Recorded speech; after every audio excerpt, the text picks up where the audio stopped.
عباده الذين أعوذ بالله من الشيطان الرجيم بسم الله الرحمن الرحيم وعدكم الله مغانم كثيرة تأخذونها فعجل لكم هذه وكف أيدي الناس عنكم ولتكون آية للمؤمنين ويهديكم صراطا مستقيما اللهم صل على سيدنا محمد وعلى آل سيدنا محمد وبارك وسلم اللهم صل على سيدنا محمد وعلى آل سيدنا محمد وبارك وسلم اللهم صل على سيدنا محمد وعلى آل سيدنا وحبيبنا ونبينا محمد وبارك وسلم ربي يسر ولا تعسر وتمم بالخير ربنا زدنا علما يا فتاح يا فتاح يا فتاح الحمد لله على كل حال وبك نستعين لا حول ولا قوة إلا بالله العلي العظيم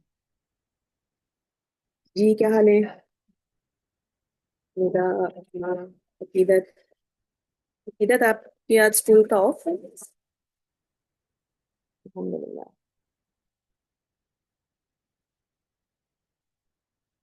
اسکول میں پورا ویک آف دیا ہوا ہے نا چلیں گے الحمد للہ ٹھیک ہے الحمد للہ کلاس ہم سٹارٹ کرتے ہیں کلاس سٹارٹ کرنے سے پہلے ایک چھوٹی سی بات جو مجھے ذہن میں آ رہی تھی الحمد للہ میں بالکل ٹھیک ٹھاک خیریت سے ہوں ایک چھوٹی سی بات جو شروع کرنے سے پہلے جو ذہن میں آ رہی تھی کہ دیکھیں سیرت جو ہے نبی کریم صلی اللہ علیہ وسلم کی سیرت جو ہے اس کا مطالعہ کرنا مسلمانوں کے لیے بہت ضروری ہے نا سیرت رسول صلی اللہ علیہ وسلم ہمیں صرف تاریخ نہیں سکھاتی صرف ایسا نہیں کہ ہم ہسٹری سیکھ رہے ہیں بلکہ یہ ہمیں زندگی گزارنے کا صحیح طریقہ سکھاتی ہے نا جب ہم سیرت نبی صلی اللہ علیہ وسلم پڑھتے ہیں تو ہمیں یہ سمجھ آتا ہے کہ آپ صلی اللہ علیہ وسلم نے مشکلات میں صبر کیسے کیا آپ صلی اللہ علیہ وسلم کو جب کامیابی ملی جب کوئی فتح ملی تو آپ نے اس وقت شکر کیسے ادا کیا آپ صلی اللہ علیہ وسلم نے دوسروں کے ساتھ عدل دوسروں کے ساتھ محبت اور رحم دلی سے کیسے پیش آئے اور اللہ تعالیٰ پر توکل کیسے رکھا ہمارے لیے سیرت کا مطالعہ اس لیے بھی ضروری ہے کہ یہ ہمارے کردار کو ہمارے اخلاق کو ہمارا جو مقصد زندگی ہے اس کو صحیح ڈائریکشن دیتا ہے اس کو صحیح ڈائریکشن کی طرف لے کر جاتا ہے سیرت ہمیں یہ سکھاتی ہے کہ علم خود کو بہتر انسان بنانے کے لیے حاصل کیا جاتا ہے نا صرف یہ نہیں کہ ہم کلاس لے لیں سیکھ لیں اور اٹھ جائیں اس کو جو ہم نے سیکھا ہے اس کو عمل میں کیسے لے کر آنا ہے اس علم کو تو یہ ہمیں اس سے ہمیں یہ چیزیں سیکھنے کو ملتی ہیں اگر ہم اپنی زندگی میں رسول صلی اللہ علیہ وسلم کی سیرت کو اپنا لیں تو نہ صرف ہم اچھے مسلمان بن سکتے ہیں بلکہ ایک مضبوط ایک با اخلاق اور ایک کامیاب انسان بن سکتے ہیں ٹھیک ہے تو ان کلاسز کو کی جو امپورٹنس ہے اس کو سمجھیں اس سے بالکل اس میں نو ڈاؤٹ جو ہمارا وقت ہے وہ عبادت میں لکھا جا رہا ہے اس وقت بہت سے لوگ ہیں جو اپنا ٹائم کسی اور چیز میں گزار رہے ہیں کسی اور کہیں اور ویسٹ کر رہے ہیں لیکن یہ اللہ کا بہت شکر ہے کہ اللہ تعالیٰ نے ہمیں یہ ٹائم دیا کہ ہم اس ٹائم کو عبادت میں لکھا جائے ہمارا یہ وقت ٹھیک ہے تو انشاءاللہ بس یہ چیز میرے ذہن میں آ رہی تھی آئی تھاٹ کہ آپ لوگوں کے ساتھ بھی شیئر کروں کہ ہم لوگ اللہ تعالیٰ کا شکر ادا کریں کہ اللہ تعالیٰ نے ہمیں کسی اچھی چیز میں لگایا ہے نہ کہ کسی ہم دوسری چیز میں اپنا وقت گزارتے جو کہ ہمارے عمل پر بھی کوئی ہمارا اس کا فائدہ نہیں ہوتا اچھا ہم اپنی آج کی کلاس شروع کرتے ہیں ہم دیکھیں جیسے جیسے مدنی دور میں آگے بڑھتے جا رہے ہیں ہم اس ایرا میں انٹر ہو رہے ہیں جہاں ایک کے بعد ایک فتوحات ہو رہی ہیں ہے نا ہم پچھلی دفعہ ہم دیکھتے آ رہی ہیں پچھلی کلاسز میں عریبین پیننسولا میں اسلام پھیلتا چلا جا رہا ہے ہم پچھلی کلاس میں بات کر رہے تھے کہ فتح مبین کی صورت میں اللہ تعالیٰ نے صلح حدیبیہ عطا کی اور اب اس کے بعد نبی صلی اللہ علیہ وسلم نے عرب کے بعد عجم میں مختلف خطوط بھیجنا شروع کی خطوط کی ہم نے پچھلی دفعہ بھی بات کی تھی ٹھیک ہے اس کو تھوڑا سا آج کنٹینیو کریں گے پھر آج ہم اپنے نیکسٹ ٹاپک پر آئیں گے ہم نے پڑھا کہ کیسے روم نے کیسے رسپونڈ کیا تھا جو رومن امپائر کا جو لیڈر تھا اس نے ہم نے دیکھا تھا کہ کیسے اس نے رسپونڈ کیا شاہ ایران نے جو ایران کا بادشاہ تھا اس نے کیسے رسپونڈ کیا حبشہ کا جو نجاشی تھے انہوں نے کیسے رسپونڈ کیا انہوں نے اسلام قبول کیا ایسے ہی مصر کا جو مقوقس تھے انہوں نے کیسے رسپونڈ کیا اور ساتھ میں اس نے ماریا قبطیہ رضی اللہ عنہ کو بھجوایا تھا اور اس پر ہم نے اپنی کلاس کو اینڈ کیا تھا اب اس کے بعد نبی صلی اللہ علیہ وسلم نے بحرین، عمان، بصرہ، ان سب جگہوں کے امیر تک کو خط پہنچائے۔ حارث بن شمر نے بصرہ میں خط ریسیو کیا۔ حاکم بحرین منظر بن ساوا یہ مجوسی تھے، انہوں نے اسلام قبول کر لیا۔ نبی صلی اللہ علیہ وسلم نے ان کے خط میں مینشن کیا تھا، اور یہ بات فقہ کی کتابوں میں مینشن ہے کہ نبی صلی اللہ علیہ وسلم نے فرمایا تھا کہ جو ہماری نماز پڑھے اور ہمارے قبلے کی طرف رخ کر لے اور ہمارا ذبیحہ کھائے تو مسلمان ہے۔ یعنی نبی صلی اللہ علیہ وسلم نے ڈائریکٹ یہ نہیں کہا کہ جیسے رومی بادشاہ کو کہا تھا کہ یا اہل الکتاب تعالوا الی کلمۃ سواء، یعنی کیا رومی بادشاہ کو کہہ سکتا کیونکہ وہ کرسچن تھا، تو اس کو کہا تھا کہ آؤ ہمارے اس کلمہ کی طرف جو کہ ہم دونوں کے بیچ میں ایک ہے۔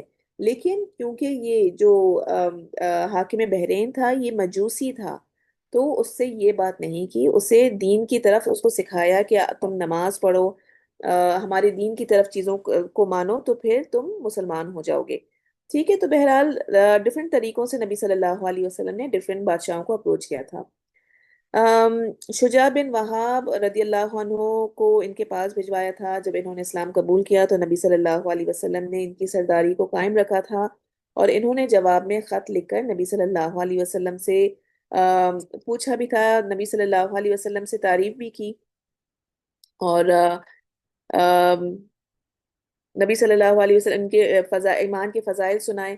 اور نبی صلی اللہ علیہ وسلم نے فرمایا کہ جب تک تم درست رہو گے ہم تمہاری عمارت پر برطرف نہیں کریں گے۔ غیر مسلموں کے بارے میں فرمایا کہ ان سے جزیہ وصول کرو، یعنی اس نے پوچھا نبی صلی اللہ علیہ وسلم سے کہ جو لوگ مسلمان نہیں ہو رہے ہماری جگہ پہ ان کا کیا کرنا ہے، تو نبی صلی اللہ علیہ وسلم نے یہ ہدایت دی کہ جو لوگ مسلمان نہیں ہو رہے لیٹ دیم اسٹے، لیکن ان سے جزیہ یعنی ان سے ٹیکس لیا جائے۔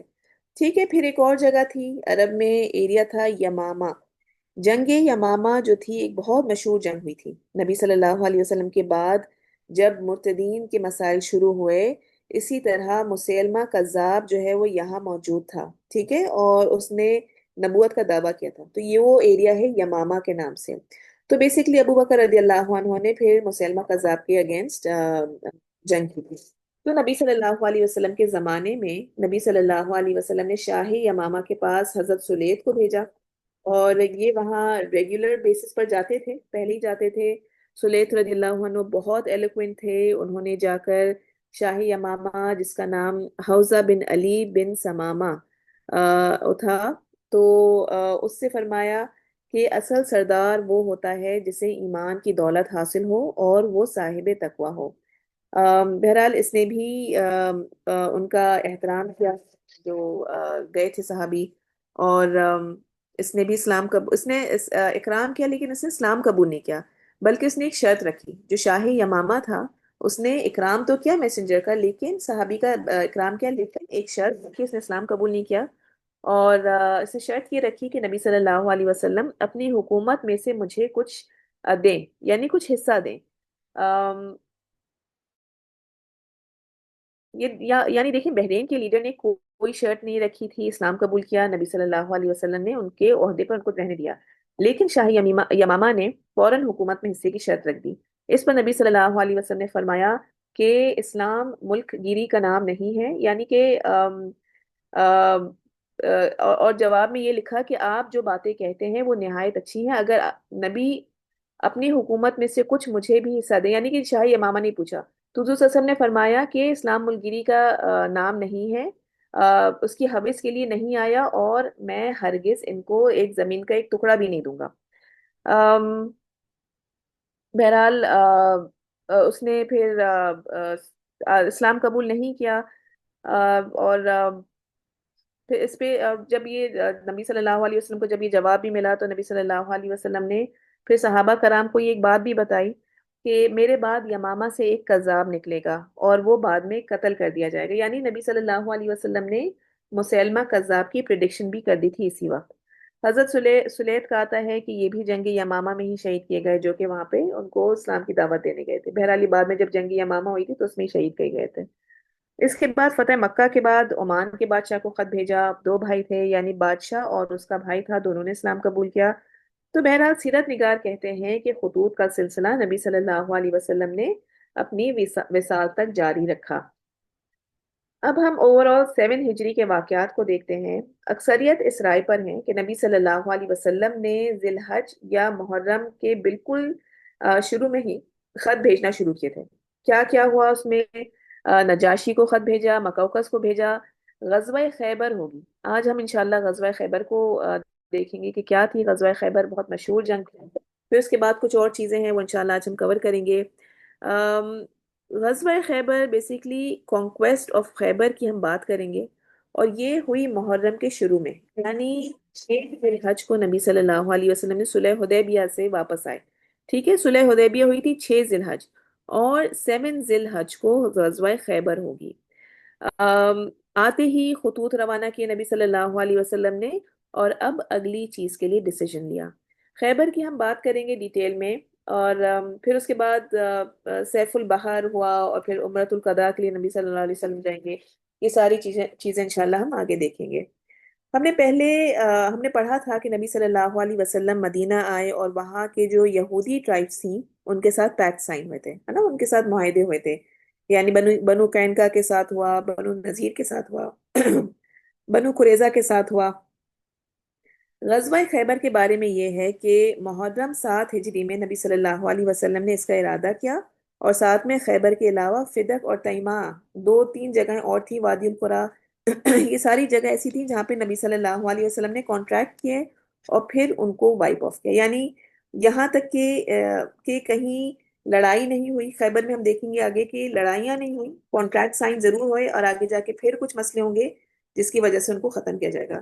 خیبر جب فتح ہوا تو آدھے لوگوں سے لڑائی ہوئی، آدھے لوگوں نے ویسے ہی بیک آف کر لیا، اور اس کے بعد جب نبی صلی اللہ علیہ وسلم کے وصال کا وقت تھا، ڈیتھ کا وقت تھا نبی صلی اللہ علیہ وسلم کے، تو نبی صلی اللہ علیہ وسلم نے صحابہ کو ہدایت فرمائی کہ عریبین پیننسولا کو مشرکین سے پاک کیا جائے۔ ٹھیک ہے، ام، اور یہود کو مکمل اخراج جو تھا، یعنی نبی صلی اللہ علیہ وسلم وصال سے پہلے کیا انہوں نے فرمایا تھا کہ جو پورا عرب ہے اس کو سارے جو مشرکین ہیں، یہود ہیں، ان سب سے صاف کیا جائے۔ اور یہ فائنلی ہوا تھا عمر رضی اللہ عنہ کے زمانے میں۔ ان کے زمانے میں ایسا ہوا تھا کہ جو عرب تھا وہ کلین ہو گیا تھا، کلیئر ہو گیا تھا آف مشرکین۔ اب اس کے بعد اگر ہم ریزنز دیکھیں، جنگ خیبر ہوئی کی تھی، کیا وجہ تھی کہ نبی صلی اللہ علیہ وسلم خیبر کے یہودیوں کی طرف اپنی ایک آرمی لے کر گئے؟ ایک تو یہ کہ سازشیں مسلسل کر رہے تھے، یہود جو تھے خیانت کر رہے تھے، کنسپریسیز ہو رہی تھیں اگینسٹ مسلمز۔ تو اب نبی صلی اللہ علیہ وسلم نے کیا کیا کہ قریش سے نمٹ گئے اور اب یہودیوں کی طرف متوجہ ہوئے۔ اچھا، محرم میں کیوں کیا؟ حرمت والا مہینہ ہے نا؟ کون سے حرمت والے مہینے؟ کسی کو پتہ ہے کتنے مہینے ہیں حرمت کے؟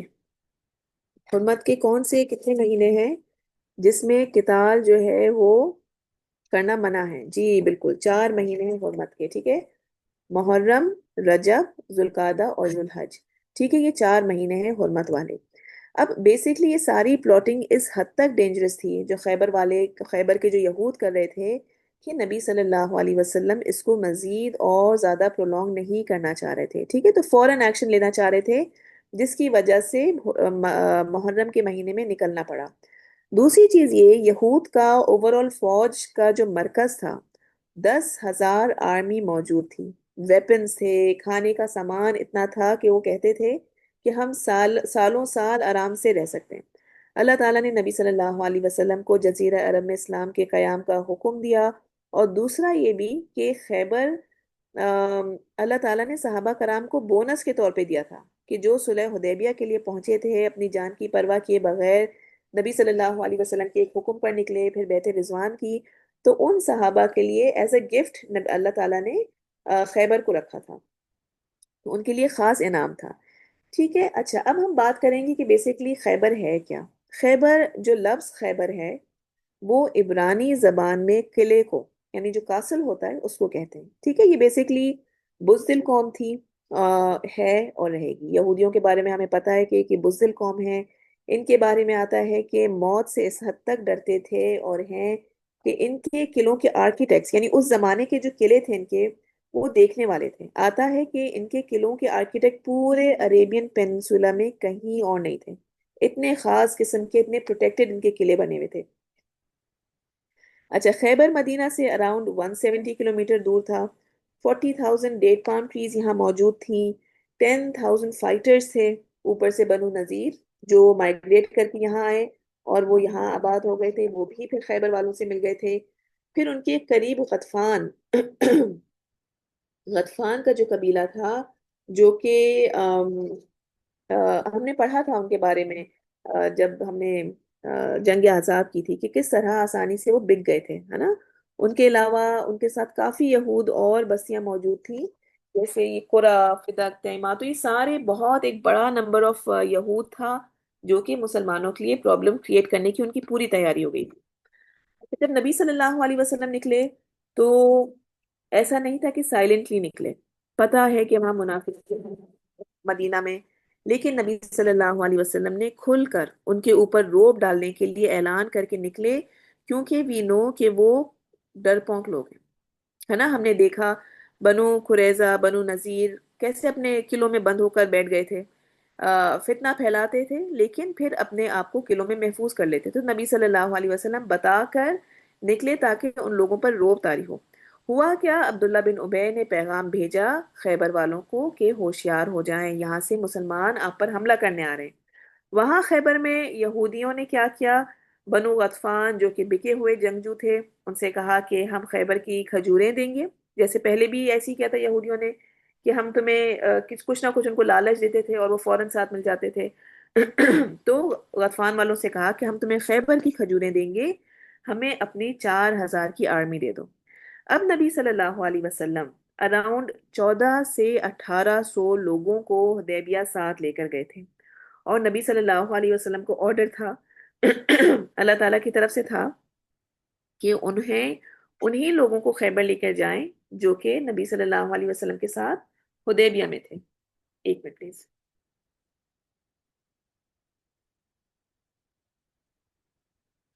تو اب کیا تھا کہ 14,000 کی آرمی، یہود 14,000 تھے اور مسلمان 1,400 کی آرمی تھی. ٹھیک ہے. اب جب نبی صلی اللہ علیہ وسلم کے نکلنے کا وقت ہوا تو لوگوں کو کیا ہوا کہ یہاں سے جیت پر تو بہت کچھ ملے گا، کیونکہ پتا تھا کہ خیبر جو ہے ایک لوڈڈ جگہ ہے. تو جو مخلفین تھے، یعنی کہ جو پیچھے رہ جانے والے بدوی اعرابی تھے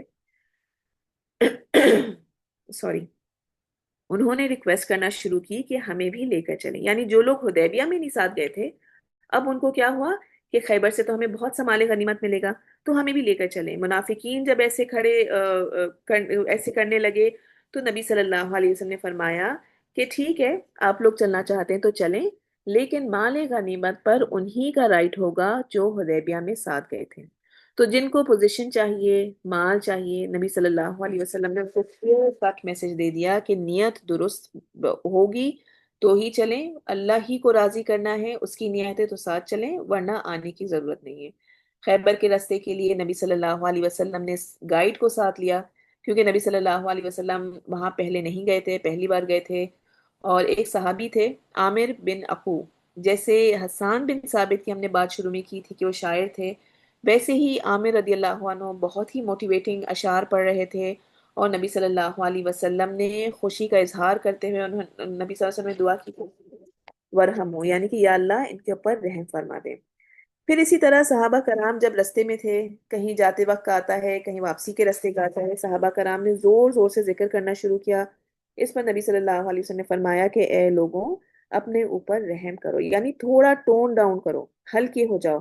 اور فرمایا کہ آپ اس کو نہیں پکار رہے جو سن نہیں سکتا یا غائب ہو، آپ اس کو پکار رہے ہیں جو سننے والا اور آپ کے قریب ہے. ٹھیک ہے. تو ہم اس میں دیکھتے ہیں کہ اگر آپ کسی سفر میں جا رہے ہوں تو آپ کا دل اللہ سے جڑا ہونا ضروری ہے.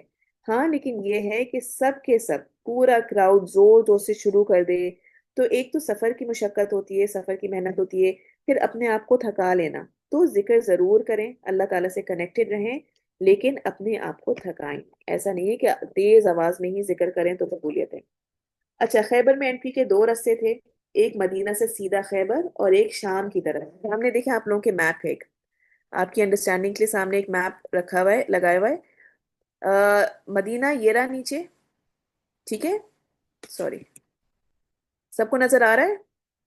آپ لوگوں کو اسکرین نظر آ رہی ہے، میپ نظر آ رہا ہے؟ اوکے، تو نیچے یہ مدینہ ہے، ٹھیک ہے، یہاں سے مسلمان نکلے، راستہ پورا طے کیا، اور یہاں آگے جا کر خیبر ہے، ٹھیک ہے۔ اب نبی صلی اللہ علیہ وسلم یہاں پہنچے، یہاں سے خیبر جانے کے دو رستے تھے، ٹھیک ہے، ایک یہ رستہ ہے، سوری میرا، ہاں یہ رہا، ایک یہ رستہ ہے، ٹھیک ہے، اور ایک یہ اوپر سے شام کی طرف سے رستہ ہے، ٹھیک ہے۔ تو یہ خیبر کا دونوں رستے خیبر کی طرف جاتے ہیں۔ نبی صلی اللہ علیہ وسلم پہلے اس رستے سے آئے، یہاں پر آئے، غطفان اور خیبر کے بیچ جو ہے، اب ان کے پاس نبی صلی اللہ علیہ وسلم نے میسج بھجوایا، غطفان کہاں ہے؟ غطفان کا قبیلہ جو ہے وہ یہاں پر ہے، ٹھیک ہے۔ نبی صلی اللہ علیہ وسلم مدینہ سے آئے، یہاں پر رکے، غطفان کے پاس نبی صلی اللہ علیہ وسلم نے میسج بھجوایا اور ان سے کہا کہ مجھے آلریڈی اس جگہ کی فتح کی خوشخبری ہے، تو آپ بیچ میں نہ آئیں۔ بہرحال انہوں نے کہا کہ نہیں، ہماری تو بات ہو گئی ہے اور ہم تو ضرور شرکت کریں گے، خیبر میں یہودیوں کے ساتھ مل کر لڑیں گے۔ اور وہ لوگ اس کے لیے ہیلپ کے لیے نکلے، جب غطفان والے نکلے تو اللہ تعالیٰ نے ان کے روب ڈالا کہ پیچھے سے ان کو آوازیں آنے لگی، ان کے، اور ان آوازوں سے ان کے دلوں پر ایسا روب ڈالا کہ ان کو لگا کہ مسلمانوں نے پیچھے سے ہمارے گھروں پر حملہ کر دیا، اور اس وجہ سے کیا ہوا کہ وہ لوگ فوراً واپس پلٹ گئے۔ اب بنو غطفان کی سرنڈر کے بعد نبی صلی اللہ علیہ وسلم یہ رستہ لے سکتے تھے، ہے نا، نبی صلی اللہ علیہ وسلم نے اب دیکھا کہ غطفان والوں نے سرنڈر کر دیا، واپس پیچھے ہٹ گئے، نبی صلی اللہ علیہ وسلم کیا کرتے؟ یہاں سے سیدھا خیبر پہنچتے، لیکن ہوتا کیا ہے کہ یہود کیا کرتے؟ اوپر کی طرف بھاگ جاتے، ہے نا، یہود کو جب نظر آتا، یہود کو جب پتا چلتا کہ مسلمان آ رہے ہیں یا ہم ہارنے والے ہیں، تو یہود اوپر کی طرف شام کی طرف جا کے بھاگ جاتے، ان کی پناہ لے لیتے۔ تو نبی صلی اللہ علیہ وسلم نے سیدھا یہ والا راستہ نہیں لیا، نبی صلی اللہ علیہ وسلم نے اوپر سے جا کر، یہاں وہ راستہ اوپر سے جا کر یہاں سے حملہ کیا، ٹھیک ہے، اوپر سے حملہ کیا تاکہ یہود جو ہیں وہ اوپر کی طرف بھاگ ہی نہ سکیں، اوپر بھی مسلمان موجود ہوں اور ان کو ایک طرح سے ٹریپ کر لیا جائے۔ نبی صلی اللہ علیہ وسلم خیبر تک گئے، لیکن انٹر نہیں ہوئے، رات گزاری وہاں پہ، اور آتا ہے کہ نبی صلی اللہ علیہ وسلم جب غزوات پر جاتے تھے تو سٹی کے باہر ویٹ کرتے تھے اور پھر دن میں ان کو کنفرنٹیشن کرتے تھے۔ اب وہاں نبی صلی اللہ علیہ وسلم جا کر دعا مانگی کہ کوئی ہمیں وبائی امراض نہ ہو جائے، ظاہر ایک نئی جگہ جا رہے ہیں، اپنا اتنا لمبا سفر طے کر آ رہے ہیں، تو نبی صلی اللہ علیہ وسلم نے دعا کی، اور اس سے ہم یہ سیکھتے ہیں کہ ہم بھی جب کسی نئی جگہ جائیں تو یہ دعا ضرور کریں کہ اللہ تعالیٰ، کیا نبی صلی اللہ علیہ وسلم کی کیا دعا تھی کہ کوئی وبائی امراض نہ ہو جائے، کوئی زمین یا آسمان کی طرف سے پرابلم نہ ہو، شیطان وہاں موجود ہے، وہ ہمارے لیے کوئی مسائل کھڑے نہ کریں۔ تو ہم بھی جب کہیں ٹریول کریں تو ان دعاؤں کو ضرور یاد رکھیں اور ان کا اہتمام کریں۔ دعا کے بعد نبی صلی اللہ علیہ وسلم نے اللہ کا نام لے کر انٹر ہوئے۔ سورہ صافات کی آیات ہیں، اس کی تلاوت کی نبی صلی اللہ علیہ وسلم نے، پہلے کہیں اور پڑاؤ ڈالا لیکن وہاں تیر بہت آ رہے تھے یہود کی طرف سے، تو پھر نبی صلی اللہ علیہ وسلم نے مقام رجعی کو اپنایا، پہلا اٹیک قلعہ نائم پر کیا۔ اچھا، اس میں مختلف نریشنز ہیں، کہیں دیکھیں تو پریشان نہ ہوئیے گا کہ کہاں کون سا پہلا کیا کون سا بعد میں کیا، لیکن بہرحال جو کتابوں میں زیادہ تر آتا ہے قلعہ نائم پر پہلے کیا، اس کا محاصرہ کیا۔ پہلے صحابی محمود بن مسلمہ رضی اللہ عنہ کے اوپر انہوں نے ان کا پہلے وہ ہوئے جو کہ شہید تھے، صحابی اس جنگ میں، ان کے اوپر قلعے کے اوپر سے ایک بھاری سا کچھ پھینکا گیا جس کی وجہ سے ان کی شہادت ہوئی۔ پھر ایک سماک نام کا یہودی آیا، اس نے کہا کہ میں آپ کو کچھ انفارمیشن دوں گا اگر آپ میری بیوی ایک قلعے میں ہے، وہاں ساری عورتیں بچے انہوں نے رکوایا ہوا ہے ان کو، تو اس نے کہا کہ میں آپ کو انفارمیشن دوں گا اگر آپ اس قلعے والوں کو امن میں رکھیں گے۔ تو نبی صلی اللہ علیہ وسلم نے قلعہ نائم پر سیج کر کے رکھا، پہلے دن ابو بکر رضی اللہ عنہ کو بھیجا، دوسرے دن عمر رضی اللہ عنہ کو بھیجا، فتح نہیں ہوئی۔ تیسرے دن نبی صلی اللہ علیہ وسلم نے فرمایا کہ جس پر اللہ سبحانہ تعالیٰ فتح دیں گے وہ اللہ سے محبت اور اللہ کے رسول سے محبت کرتے ہیں، اور اللہ کے رسول سے محبت، اور اللہ ان کے رسول ان سے محبت کرتے ہیں۔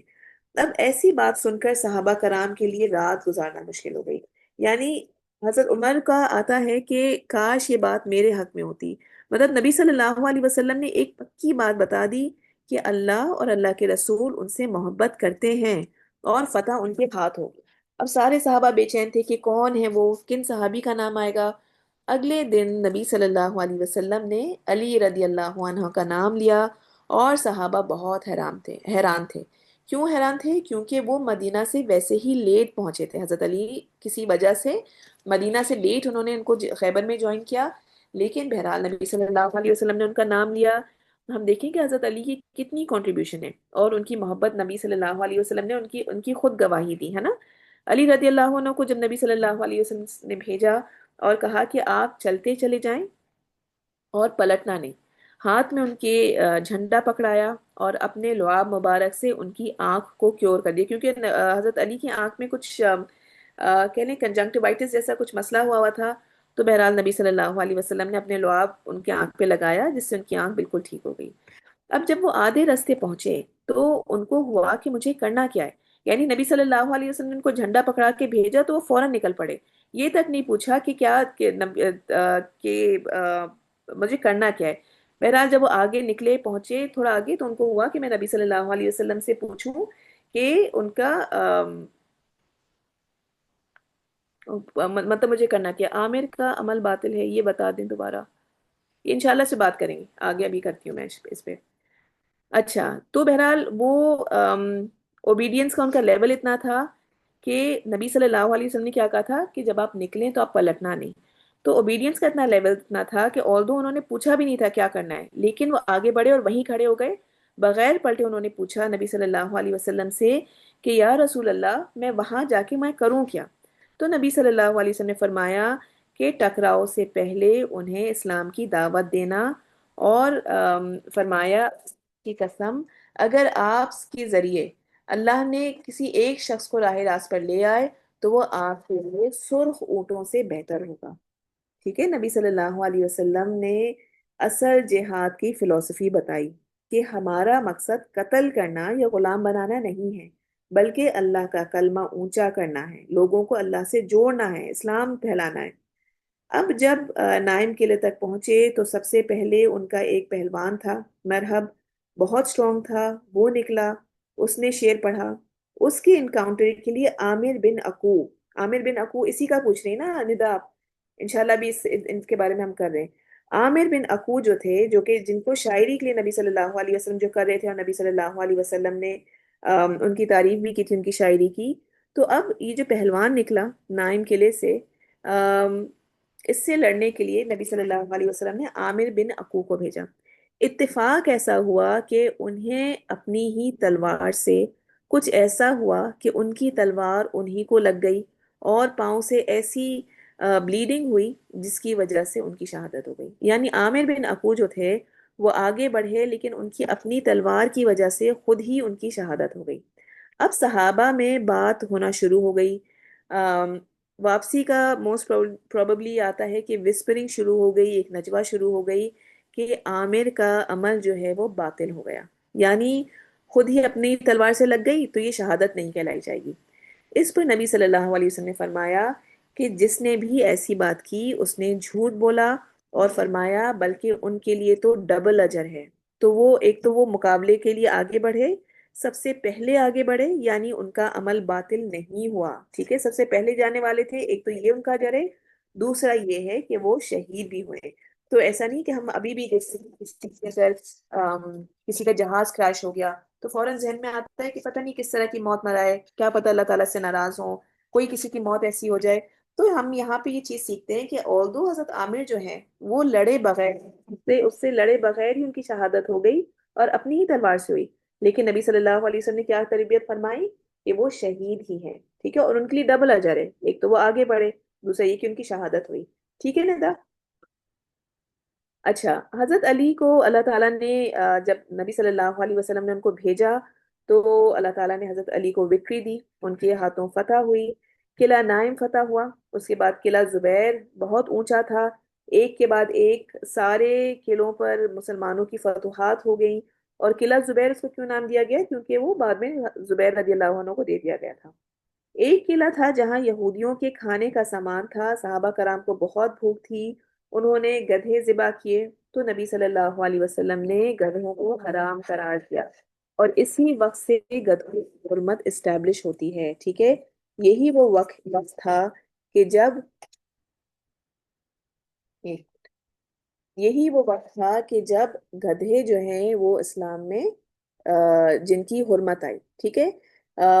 خیبر کا وہ وقت ہے جب تین چیزیں حرام کی گئیں، ٹھیک ہے۔ ایک تو گدھوں کا کھانا حرام کیا گیا، دوسرا ربا، سود جو ہے اس کو حرام کیا گیا، ربا کی ہر طرح کی لین دین کو اس وقت حرام کیا گیا۔ تیسرا جو ہے وہ متع کہتے ہیں، سنا ہوگا آپ لوگوں نے، جو کہ نکاح کیا جاتا ہے، کانٹریکٹ میرج جو ہوتی ہے، ٹھیک ہے۔ آج کل بھی کچھ فرقوں میں یہ چیز، اس چیز کو اپنایا جاتا ہے، لیکن بہرحال خیبر کا وہ وقت ہے، اور یہ صحیح بخاری میں عبداللہ بن مسعود کی حدیث ہے کہ تین چیزوں کو نبی صلی اللہ علیہ وسلم نے حرام کیا، متع کو، گدھوں کو، اور ربا کو، ٹھیک ہے۔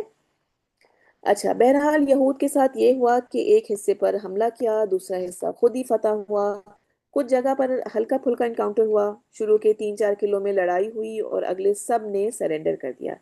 اس میں جیوس کا جو ہیڈ تھا وہ بھی ملے گا، اس پر بات کریں گے۔ پھر وہاں اوور معاہدہ ہوا، قلعوں کو خالی کروایا، تمام ویپنز چھڑوائے، خیبر کو خالی کروایا، معاہدوں کے خلاف ورزی کی صورت میں بخشا ہوا مال واپس لے لیا جائے گا، اس بات کا اعلان کیا۔ اور تورات کے نسخے جو ان کو ملے وہاں سے، تو وہ یہودیوں کو واپس کر دیے گئے، ان کو جلایا یا ان کو پھینکا نہیں گیا۔ مال غنیمت اس حد تک ملا، پوری ڈیٹیل لسٹ ملتی ہے کہ سامان کی کثرت سے وہ بوٹی ملی تھی خیبر سے، کثرت سے ان کو مال غنیمت ملا۔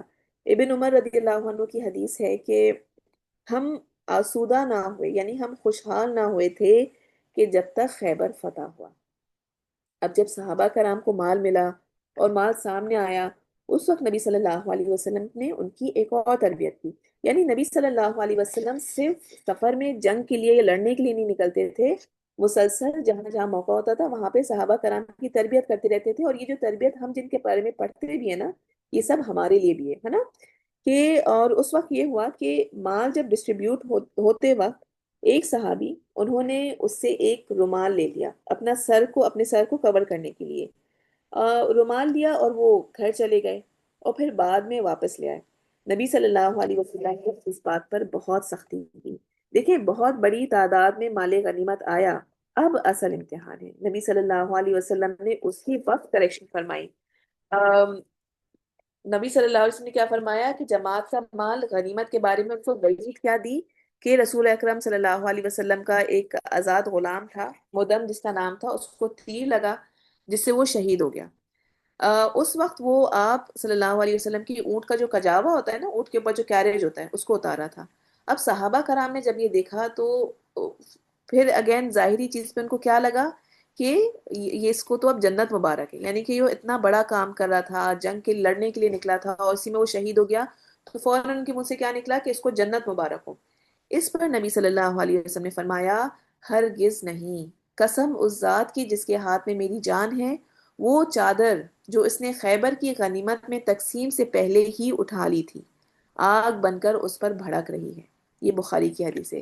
جب لوگوں نے رسول اللہ صلی اللہ علیہ وسلم سے ایسے سخت الفاظ سنے، تو ایک آدمی ایک یا دو تسمے یعنی جو شو لیس ہوتے ہیں وہ اٹھا کر آ رہے تھے، انہوں نے کہا کہ میں نے یہ تسمے لے لیے تھے۔ رسول اکرم صلی اللہ علیہ وسلم نے فرمایا کہ یہ ایک یا دو تسمے آگ کے ہیں۔ یعنی کیا ویلیو ان چیزوں کی ہے نا، as compare to the treasures of Khyber, Khyber سے اتنی بڑی بڑی چیزیں ملی، ان چھوٹی موٹی چیزوں کی تو کوئی ویلیو نہیں ہونے چاہیے نا۔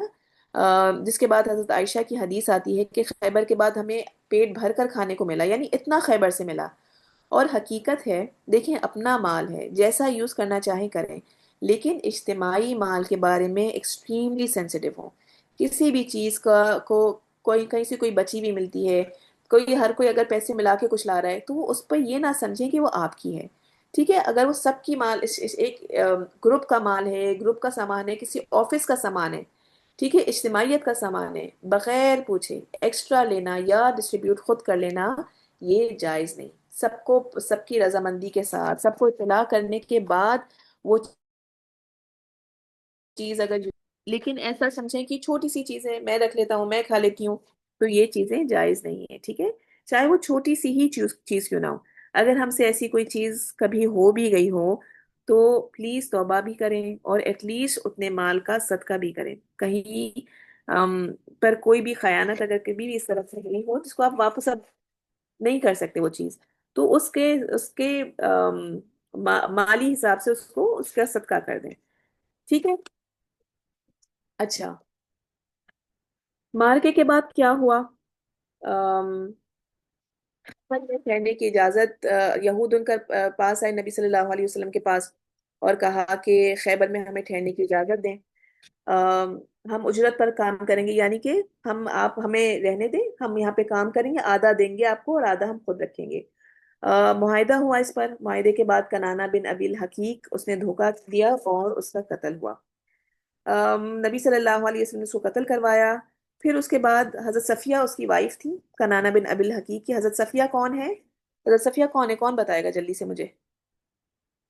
جلدی سے ٹائپ کر کے بتائیں. حضرت صفیہ کون ہے؟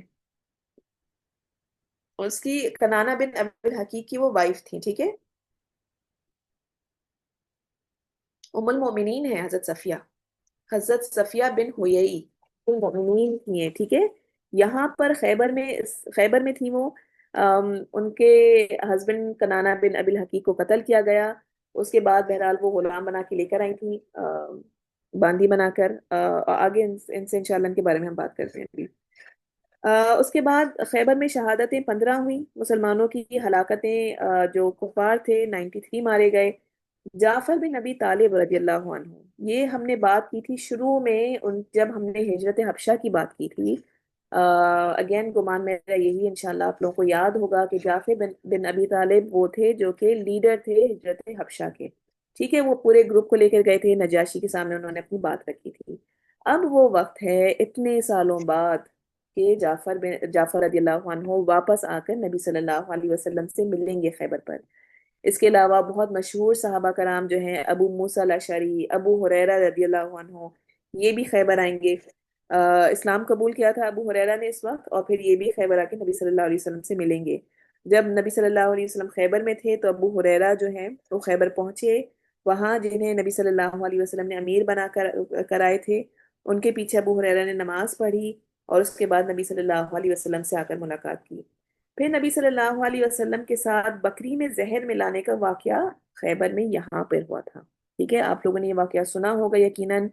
ایک یہودی خاتون نے زہر ملا کر گوشت نبی صلی اللہ علیہ وسلم کو پیش کیا اور نبی صلی اللہ علیہ وسلم کو شہید کرنے کی سازش کی.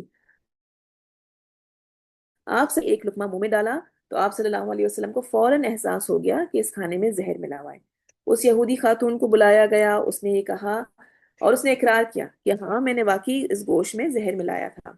اس نے کہا کہ میں نے سوچا کہ اگر یہ بادشاہ ہے تو ہمیں اس سے راحت مل جائے گی، اور اگر یہ نبی ہے تو اسے خبردیدی کر دی جائے گی، یعنی کہ اس کو غیب سے خبر مل جائے گی. تو اس پر نبی صلی اللہ علیہ وسلم نے اسے معاف کر دیا، اسے کچھ نہیں کہا.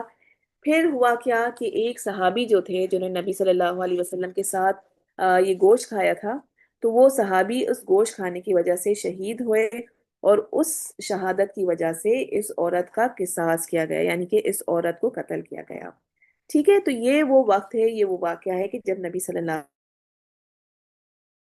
علیہ وسلم کو زہر ملایا ہوا گوشت کھلایا گیا تھا. خیبر کا واقعہ یہ. ٹھیک ہے. اب اس میں آخر جی بالکل ابو ہریرہ جو ہے، although یہ وہ صحابی ہیں جن سے سب سے زیادہ آم، احادیث مروی ہیں، سب سے زیادہ احادیث انہوں نے روایت کی ہیں. انہوں نے اسلام بہت لیٹ قبول کیا تھا. ٹھیک ہے. اس موقع پہ انہوں نے اسلام قبول کیا ہے. اچھا. اب بس آخر میں حضرت صفیہ سے نکاح کی بات کر لیتے ہیں. خیبر کے قیدیوں میں سے حضرت صفیہ بھی تھی. ہم نے بریفلی ان پر بات کی تھی کہ وہ بنو نذیر کے لیڈر ہویئی بن اخطب کی بیٹی تھی. ان کا شوہر تھا کنانا بن ابی الحقیق. ٹھیک ہے. جس کا ابھی ہم نے بات جس کی تھی، جس کو قتل کر دیا گیا تھا. تو حضرت صفیہ جو تھی قیدیوں میں آئی تھی. پہلے انہیں حضرت داہیہ کلبی رضی اللہ عنہ ایک صحابی تھے، انہیں دے دیا گیا کیونکہ ایز اے قیدی آئی تھی، ہے نا، ایز اے باندھی آئی تھی. تو پہلے داہیہ کلبی رضی اللہ عنہ کو دیا گیا، پھر آخر میں وہ نبی صلی اللہ علیہ وسلم کے حصے میں آئی، اور نبی صلی اللہ علیہ وسلم نے ان کو آزاد کر کے ان سے نکاح کیا. سلیم رضی اللہ عنہا نے انہیں رستے میں دلہن بنایا، تیار کیا. جب داہیہ کلبی کو دی گئی تھی، جب پہلے داہیہ کلبی کو دی گئی تھی، تو صحابہ کرام کو ہوا کہ یہ ایک لیڈر، ان کا ایک رتبہ ہے نا، ایک لیڈر کی بیٹی ہے.